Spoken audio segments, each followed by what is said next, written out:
Doctor Kirori Singh ji, सबसे पहले आप ही के पास आ रहा हूं, विदेश मामलों के आप जानकार हैं।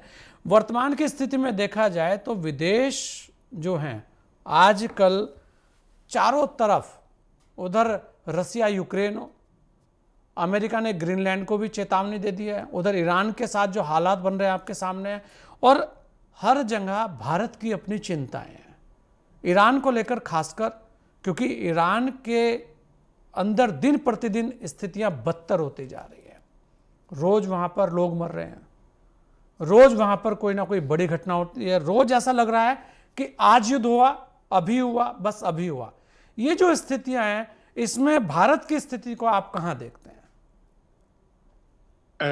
देखिए संजय जी, मैं दो तीन बातें कहना चाहूंगा। जी। एक तो अमेरिका ने जो सैंक्शंस की स्ट्रेटेजी अडॉप्ट की, वो रणनीति बहुत कमजोर नजर आ रही है। और ये कमजोर होनी ही थी, क्योंकि हमारे भारत के गांव में तो समुदाय में पहले से सैंक्शन की स्ट्रेटेजी होती थी कि जो सही व्यवहार नहीं करता था उसका बायकॉट कर देते, सैंक्शन लगा देते थे कि इससे हम कोई व्यवहार नहीं करेंगे। ये हमारे यहाँ गांव में पुराने समय से चली आ रही है। बिल्कुल, वो भी हुक्का पानी अफेक्टिव बंद नहीं है। तो वो तो अफेक्टिव हो नहीं सकती, ये अमेरिका ने रियलाइज कर लिया है।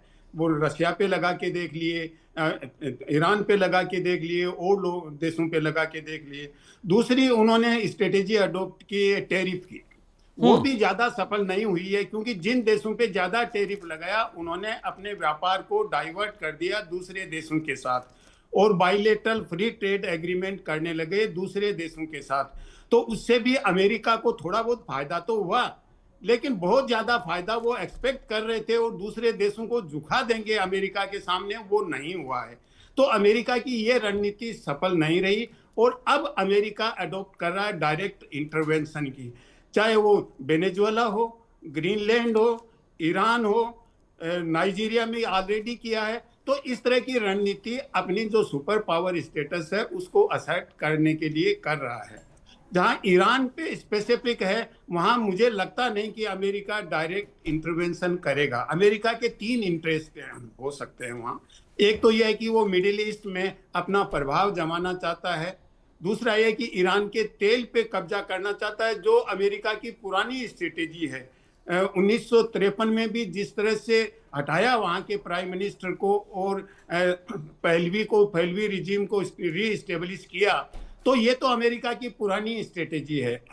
तीसरा महत्वपूर्ण यह है कि ईरान से जो दूसरे देश डील करते हैं उनको भी कमजोर किया जाए, क्योंकि अमेरिका को यह मालूम है कि वो रशिया और चीन से डायरेक्ट लड़ नहीं सकता। आज अमेरिका इस स्थिति में नहीं है।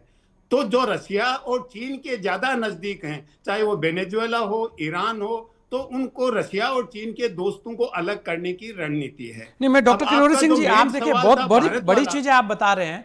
मैं कह रहा हूं जैसे वेनेजुएला पे हुआ, वहां से कोई नाइजीरिया पे हुआ, या और कहीं पे यूक्रेन के साथ जो विवाद चल रहे हैं सबके, उसका भारत पर डायरेक्ट कोई असर नहीं आ रहा है, कि ऐसा नहीं है कि कोई बहुत बड़े हित प्रभावित हो रहे हैं। पूछ रहे हैं। हाँ। उसी पे मैं बता रहा हूं, ईरान को लेके भारत पे तीन असर पड़ सकते हैं संजय जी। एक तो यह कि ईरान के साथ भारत का व्यापार है, भारत फूड आइटम्स भेजता है ईरान से, तेल भी बहुत ज्यादा नहीं लेकिन भारत इंपोर्ट करता है। दूसरा, भारत ने वह चाबहार बंदरगाह डेवलप किया, और अगर ईरान की हालत ज्यादा खराब होती है, बंदरगाह वो ऑलरेडी इतना ज्यादा इफेक्टिवली ऑपरेट नहीं हो रहा है, तो भारत का इन्वेस्टमेंट बहुत ज्यादा है, वो ठीक से काम नहीं करेगा, उसका कोई फायदा नहीं होगा। तीसरा, वो नॉर्थ साउथ इंटरनेशनल कॉरिडोर है रशिया से लेके ईरान तक, वो भी खटाई में पड़ जाएगा, वो भी ऑपरेशनल नहीं होगा ढंग से। तो ये तीनों ही इंटरेस्ट इंडिया के हर्ट होंगे।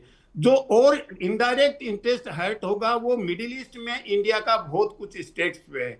और अगर ईरान में सिचुएशन डिटीरियोरेट होती है, क्योंकि ईरान ने स्पष्ट कर दिया है कि अगर अमेरिका ज्यादा दबाव डालेगा तो अमेरिकन इंटरेस्ट को हम डायरेक्ट हर्ट अमेरिका तक नहीं कर सकते, ज्योग्राफिकल डिस्टेंस ज्यादा है।